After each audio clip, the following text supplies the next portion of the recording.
ये उनका assumption था कि सैंड्राकोटस शायद चंद्रगुप्त मौर्य था, और वहाँ से हमारी हिस्ट्री लिखी जानी शुरू हो गई। अगर वो चंद्रगुप्त जो है, सैंड्राकोटस, इंडीड इफ सैंड्राकोटस इज चंद्रगुप्त, जरूरी नहीं है कि वो चंद्रगुप्त मौर्य ही था। It could be Chandragupta of the Gupta dynasty. अगर वैसा होता है तो हमारी हिस्ट्री सीधे ही 1000 साल पीछे पुश हो जाती है। सेल्यूकिस की बेटी वाज मैरिड टू चंद्रगुप्त और Samudragupta of Gupta dynasty, not the Maurya dynasty. So आप कह रहे कि ये जो प्रेजेंस है चाणक्य जी की और Chandragupta Maurya and Ashoka, they are all 1000 years more or before, earlier, before the invasion of Alexander. Wow. इन पुराणों में बहुत सारी डायनेस्टीज मेंशन है, बहुत सारी, और उनको वेस्टर्न हिस्टोरियंस या ब्रिटिश हिस्टोरियंस उस टाइम वैलिडेट नहीं कर पाए थे, जो उन्होंने उसको नहीं एक्सेप्ट किया, और वो तभी से माइथोलॉजी मानी जाती है। सो काफी लोग बोलते हैं अरे पुराणों में हिस्ट्री थोड़ी है, पुराणों में माइथोलॉजी है, पर आप पुराण खोल के देखो उसमें क्या क्या है। पुराणों में बहुत सारी स्टोरीज हैं, क्रिएशन से लेके भगवान, ऑफ कोर्स भगवानों की स्टोरीज हैं, देवताओं की स्टोरीज हैं, राजाओं की स्टोरीज हैं, लोगों की स्टोरीज हैं, पर उसमें हिस्टोरिकल डेटा भी है। हमारी पूरी की पूरी जो डायनेस्टीज है, सूर्यवंश और चंद्रवंश की, जैसा मैंने कहा, वो उसमें मेंशन्ड है, और उसके अलावा जो कलयुग की डायनेस्टीज है वो मेंशन्ड है।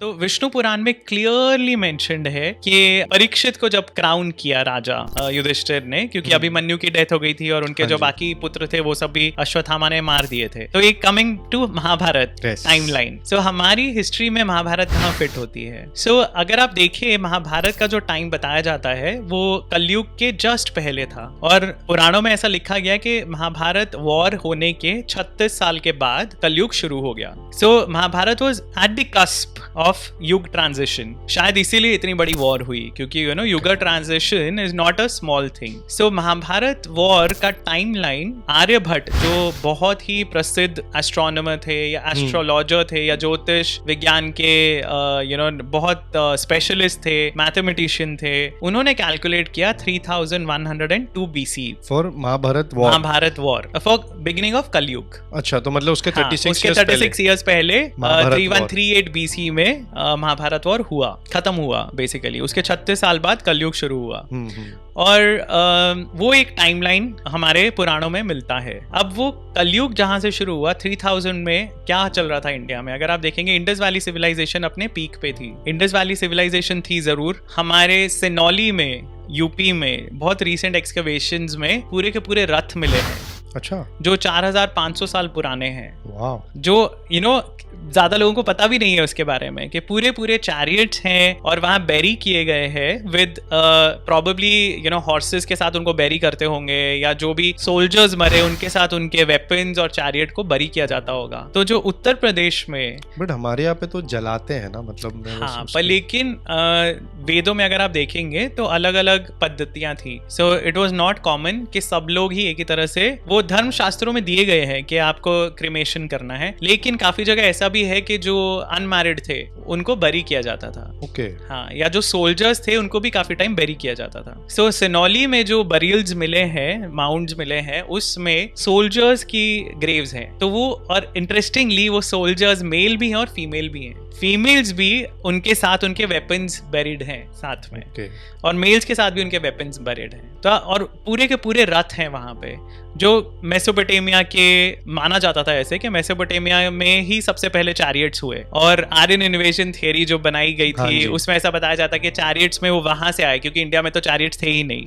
आपकी सारी कहानियों में चैरियट्स का मेंशन है, तो मतलब वो जरूर आर्यन इन्वेजन ही था, राइट? अब हमारे होम ग्रोन चैरियट्स मिले हैं यूपी में, तो हमारी टाइमलाइन पूरी चेंज हो जाती है उस हिसाब से। सो हमारे पुराणों के हिसाब से, या आर्यभट्ट की कैलकुलेशंस आप बोल लो, या और भी दूसरे फैक्टर्स हैं जिनको कंसिडर करते हैं, जैसे विष्णु पुराण में बताया गया है कि परीक्षित की क्राउनिंग के टाइम सप्तऋषि माघ नक्षत्र में थे। तो अगर आप सप्तऋषि जो कॉन्स्टेलेशन है, हाँ जी, बिग डिपर, अगर आप उसको प्लॉट करें तो आप वो माघ नक्षत्र में कब थी? इट एक्चुअली कम्स, कौन सी नक्षत्र होगी? मतलब 28 नक्षत्र होते हैं, तो उसमें से एक माघ नक्षत्र है। Okay. और माघ नक्षत्र में सप्तऋषि 3100 BC के आसपास था। ओके। सो कोरोबोरेट करने के तरीके हैं कि हाँ जो आर्यभट्ट की कैलकुलेशन है वो सही है या नहीं। उसी तरह एक राजा थे पुलकेशिन II, चालुक्य राजा थे, और उनकी एक इंस्क्रिप्शन है जिसको आई होल इंस्क्रिप्शन कहते हैं, और आई होल इंस्क्रिप्शन में भी टाइमलाइन दिया गया है जिसके हिसाब से भी कलयुग एटलीस्ट 3000 BC के आसपास चालू होना चाहिए था। सो अगर हम कलयुग को मानते हैं वहां से शुरू हुआ, महाभारत उसके जस्ट पहले हुई, 36 साल पहले हुई, और उस टाइम इंडस वैली सिविलाइजेशन थी, हमारे यूपी में सिविलाइजेशन थी, और हो सकता है हम एक्सकवेशंस करें तो हमें पता चले कि और भी बहुत जगह ये सिविलाइजेशन फैली हुई थी। क्योंकि हमारी हिस्ट्री हमें तो पता थी, हमें शुरू से पता है हमारी हिस्ट्री क्योंकि वो हमारी पुराणों में लिखी गई है, लेकिन उस पे एक मोहर लगाने के लिए कि हाँ ये हिस्ट्री सही है और ये सिर्फ कहानियां नहीं है, उसके लिए westerners were very useful, I would say, कि उन्होंने जो काम किया वो हमारे लिए एक्चुअली यूजफुल हुआ to justify the claims that were made in the Puranas. Okay. So उसमें से बहुत सारे ऐसे किंग्स हैं जो पुराणों में मेंशन्ड है, जिनकी खोज या जिनकी पुष्टि बेसिकली इन फाइंडिंग से हुई जो इन ब्रिटिशर्स ने की। सो एक उसमें थे विलियम जोन्स, जैसा मैंने कहा, और उनका एक व्यू था, unfortunately he had a view of timeline जो लिमिटेड था बिब्लिकल टाइमलाइन से। उनके हिसाब से 4000 साल पहले या 3000 साल पहले सिविलाइजेशन शुरू हुई थी बिब्लिकल टाइमलाइन के हिसाब से, तो कुछ भी उससे ज्यादा पुराना नहीं हो सकता था।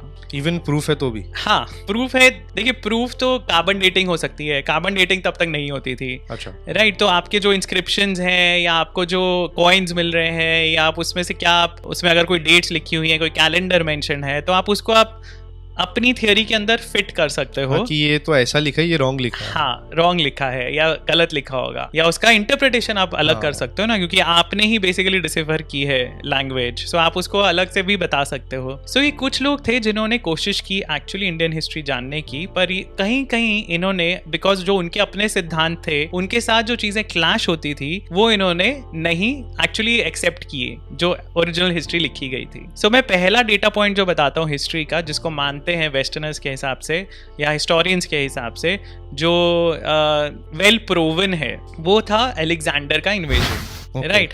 अब वो ग्रीक रिकॉर्ड्स में है, वेस्टर्न रिकॉर्ड्स में है, बहुत जगह मेंशन है, तो सबको पता है कि अलेक्जेंडर एक हिस्टोरिकल पर्सनालिटी था। सो उसको वो मानते हैं पहला एंकर पॉइंट इंडियन हिस्ट्री का। अच्छा। कि अलेक्जेंडर ने जब इन्वेजन किया, it was I think 326 BCE में, उस टाइम पे इंडिया के राजा कौन थे, वहां से हमारी हिस्ट्री मानी जाती है। उसके पहले जो है वो सब स्टोरीज है, क्योंकि उसके पहले of course Indus Valley civilization है, पर इंडस सरस्वती से लेके अलेक्जेंडर के इन्वेजन तक का जो टाइम है उसके बीच में कोई डायनेस्टीज नहीं मानी जाती। तो हमारी जो हिस्ट्री है वो उधर लिमिट कर दी गई है, हमारी हिस्ट्री वहां लिमिट कर दी गई है। अब हमारी हिस्ट्री जो पौराणिक हिस्ट्री है उसमें पूरी जनरेशंस हैं दी गई राजाओं की, ना सिर्फ सूर्यवंश, चंद्रवंश जो मेन डायनेस्टीज थी उनका भी पूरा एंड टू एंड कलयुग तक, मनु से शुरू होके कलयुग तक उनका पूरा वृतांत मिलता है, और उसके अलावा जो कलयुग में आने वाली डायनेस्टीज हैं वो सारी बताई जाती हैं पुराणों में, पर उनको एक्सेप्ट नहीं किया गया। और अलेक्जेंडर के इन्वेजन को 326 BC के अराउंड जो टाइम था उसको माना गया फर्स्ट एंकर पॉइंट। अब उसमें हमें इंडियन राजा ढूंढना था, इनको इंडियन राजा ढूंढना था बेसिकली कि कौन था।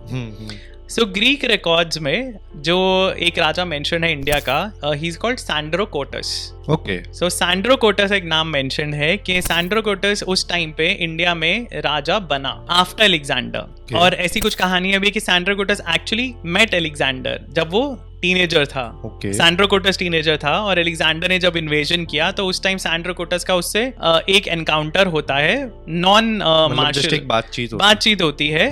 और उसके बाद Sandrocottus comes towards the mainland, मतलब नॉर्थ वेस्ट से वो सेंट्रल साइड में मगध एरिया में आता है, और वहां से फिर उसकी शुरू होती है जर्नी। कि जो पहले राजा था उसका नाम बताया जाता है ग्रीक रिकॉर्ड्स में ज़ैंड्रमिस। ओके। सो ज़ैंड्रमिस को डिपोज करके सैंड्रोकोटस राजा बनता है, और वो पूरे इंडिया में ट्रैवल करता है 6 लाख सोल्जर्स की आर्मी लेके, और वो अपना एक एम्पायर खड़ा करता है। सो ये एक हिस्टोरिकल रिकॉर्ड हमें मिलता है जो ग्रीक हिस्टोरियंस ने दिया है, और वेस्टर्नर्स ने या ब्रिटिशर्स ने बेसिकली इसको पहला शीट एंकर माना है हमारे हिस्ट्री के लिए। तो अब बहुत इंपॉर्टेंट ये हो गया कि वो सैंड्रोकोटस को आइडेंटिफाई करना है कि वो कौन था। और ये इंडियन नेम तो है ही नहीं, बिल्कुल इंडियन नेम नहीं है क्योंकि ग्रीक्स ने वो नाम दिया है, राइट। तो उन्होंने अपनी तरह से उसको प्रोनाउंस किया या लिखा। अब उससे फोनेटिकली सिमिलर नाम हमारी हिस्ट्री में मिलता है चंद्रगुप्त का। ओके। और चंद्रगुप्त की कहानी काफी सिमिलर है, जिसमें चंद्रगुप्त ने एक जो पहले राजा थे उनको डिपोज करके अपना राज्य एस्टैब्लिश किया, अपनी नई डायनेस्टी एस्टैब्लिश की, नंद डायनेस्टी को। तो विलियम जोन्स ने उसको आइडेंटिफाई किया सैंड्राकोटस को एज चंद्रगुप्त मौर्य। ओके। अब यहाँ पे ये एक शीट एंकर बन गया और उसके हिसाब से हमारी सारी हिस्ट्री फिर रेट्रोफिट की गई है। पर what if this identification is wrong? Okay. अगर एक पॉसिबिलिटी है, क्योंकि राइट ये कंजेक्चर था सिर्फ, there was no written proof कि सैंड्राकोटस ही चंद्रगुप्त मौर्य है। अच्छा।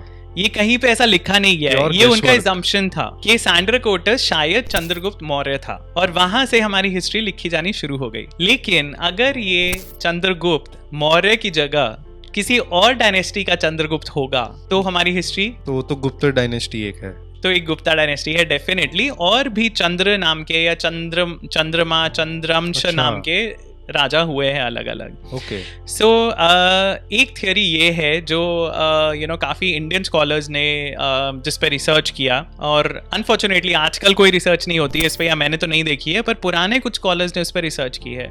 और एक थ्योरी ये भी बताई जाती है कि अगर वो चंद्रगुप्त जो है सैंड्राकोटस, इंडीड इफ सैंड्राकोटस इज चंद्रगुप्त, जरूरी नहीं है कि वो चंद्रगुप्त मौर्य ही था, it could be Chandragupta of the Gupta dynasty. अगर वैसा होता है तो हमारी हिस्ट्री सीधे ही 1000 साल पीछे पुश हो जाती है। सो एक पहला assumption ये लिया उन्होंने, ब्रिटिशर्स ने। दूसरा जो गलत assumption जो हिस्ट्री के लिए हमारे एंकर शीट बना, उसमें है कि अशोक के पिलर्स सबको पता है, अशोका द ग्रेट जो हम बोलते हैं, वापस से हमें नेशनल एम्बलम मिला है, नेशनल एम्बलम मिला है, लोह स्तंभ जो कहते हैं। बिल्कुल, उनके इंस्क्रिप्शंस जो हैं वो पूरे कंट्री में हैं, पूरे कंट्री से मिले हैं, और नेपाल बॉर्डर, अफगानिस्तान तक, और साउथ में भी आई थिंक मैसूर तक भी उनके इंस्क्रिप्शंस, ओडिशा, सब जगह उनके इंस्क्रिप्शंस मिले हैं। सो अशोक को एक हिस्टोरिकल फिगर माना जाता है दोबारा।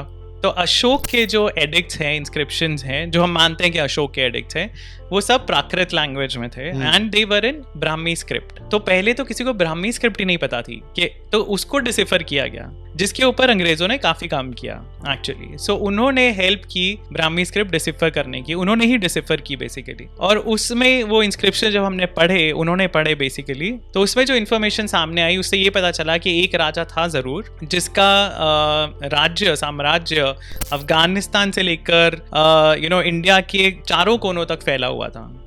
तो उसके एक इंस्क्रिप्शन में मेंशन्ड है, आई थिंक इलाहाबाद पिलर में मेंशन्ड है, कि उसने 4 वेस्टर्न किंग्स के नाम दिए हुए हैं जहां तक उसके एमिसरीज पहुंचे। सो अशोक को ऐसा माना जाता है कि उसने, एमिसरीज क्या होता है? मतलब उसके एम्बेसडर्स बेसिकली, या उसके दूत पहुंचे। सो अशोक को माना जाता है कि उसने बुद्धिज्म स्प्रेड किया, पे अशोक का टाइमलाइन फिट किया गया अराउंड 260 BC, 268 BC के आसपास।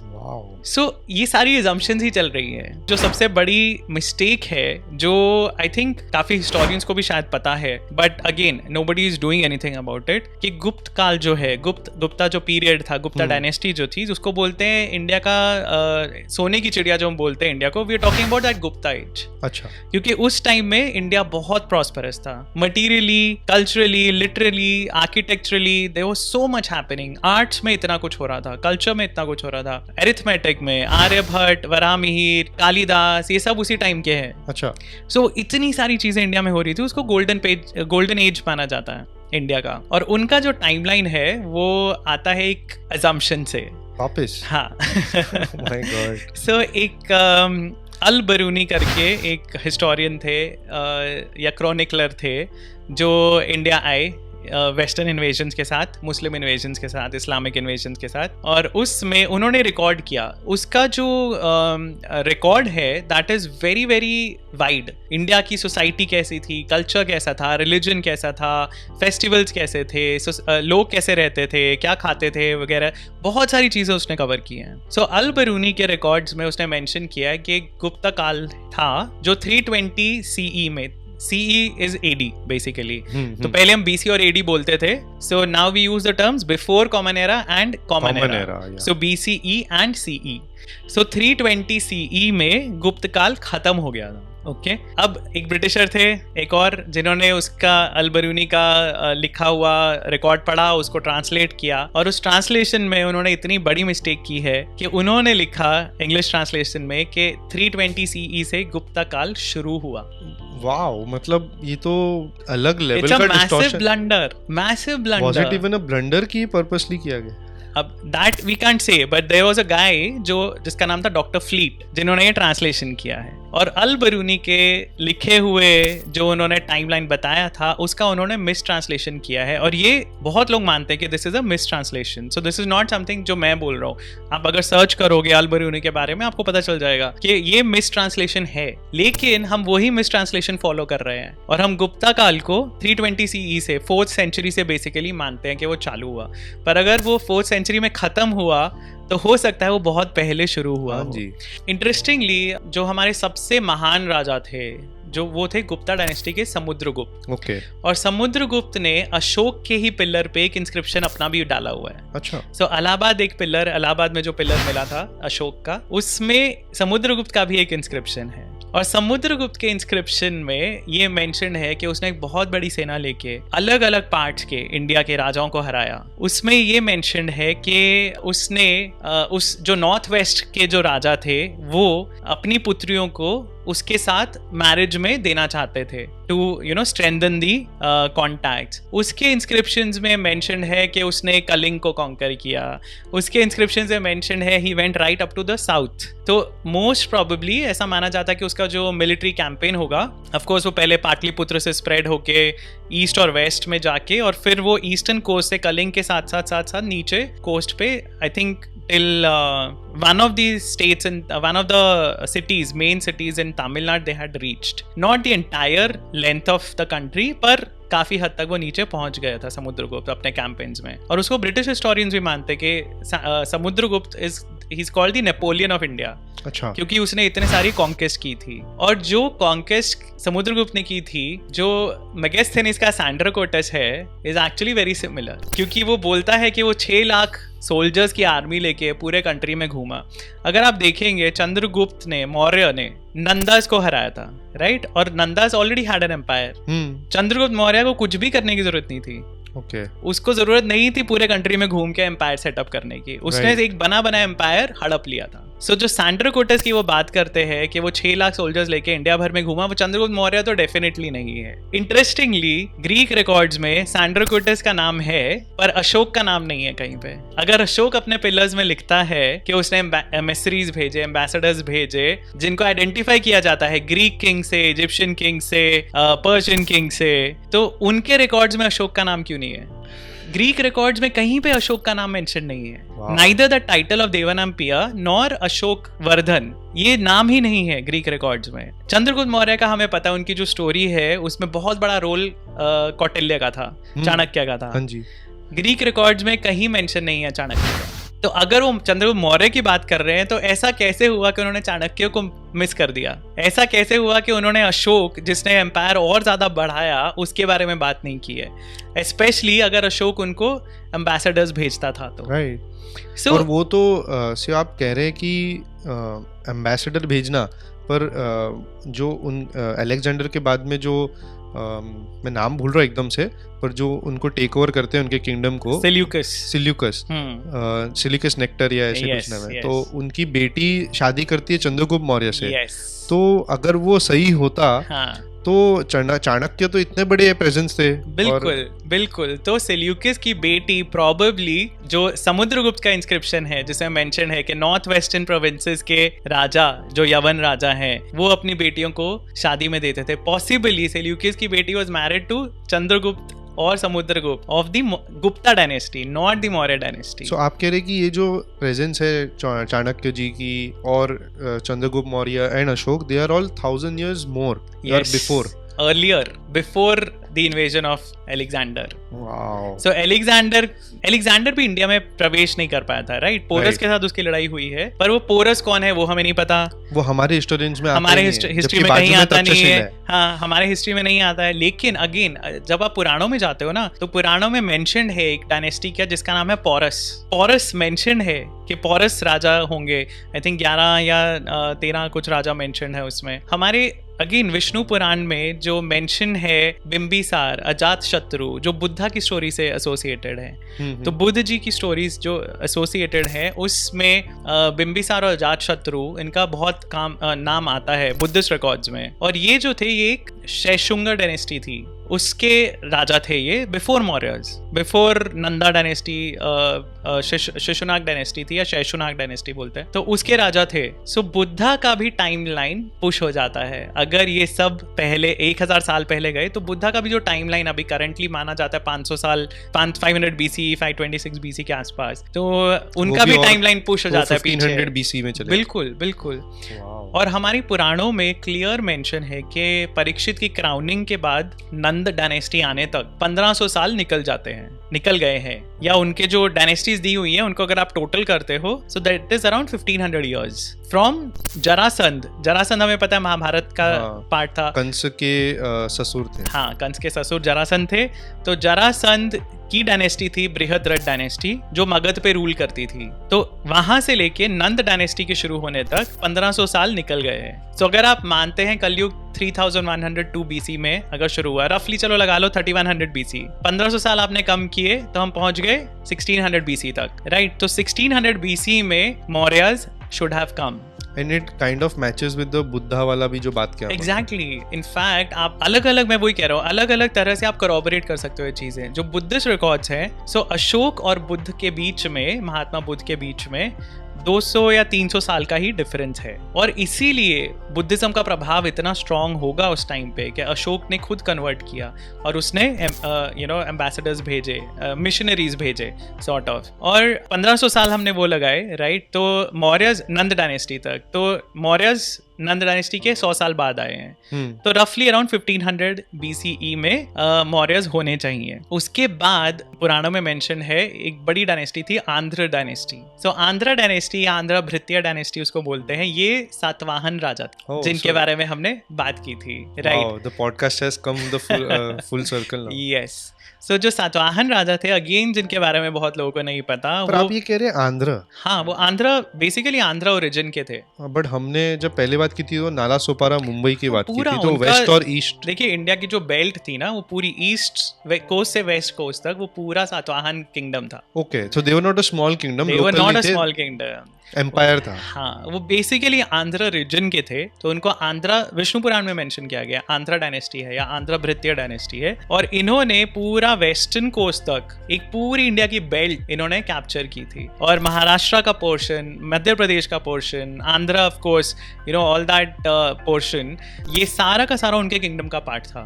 और इनके ही एक्सकवेशंस के, जब हमने पिछली बार बात की थी केव्स के बारे में, इनकी इंस्क्रिप्शंस हैं ब्राह्मी में। इनकी इंस्क्रिप्शंस हैं दान करने की, गौतमी पुत्र शतकर्णी की, और उनकी माता की इंस्क्रिप्शंस हैं, अलग अलग राजाओं की इंस्क्रिप्शंस हैं। ये आंध्र डायनेस्टी हमारे पुराणों में मेंशन्ड है। और ऐसा पुराणों में लिखा गया है कि 800 साल का गैप है बिटवीन मौर्यज एंड आंध्राज, ठीक है? बीच में और अलग अलग डायनेस्टीज थी। तो हम कहाँ पहुंच गए अब? 1500 से 800 आपने माइनस किया, around 700 BC। Andhra dynasty mentioned है for 456 years they ruled. Okay, तो रफली 250 years हो गया अभी। तो रफली 350 BC के आसपास आप पहुंच गए हैं। ओके, 450 minus 700, हाँ, मतलब ठीक है, रफली हम चाहें 300 BC आप लगा लो, रफली। ठीक है। एंड उस टाइम पे Gupta's came into power. Yeah, and now it matches. And this matches with the invasion of Alexander जो 326 BC के आसपास हुआ। Wow.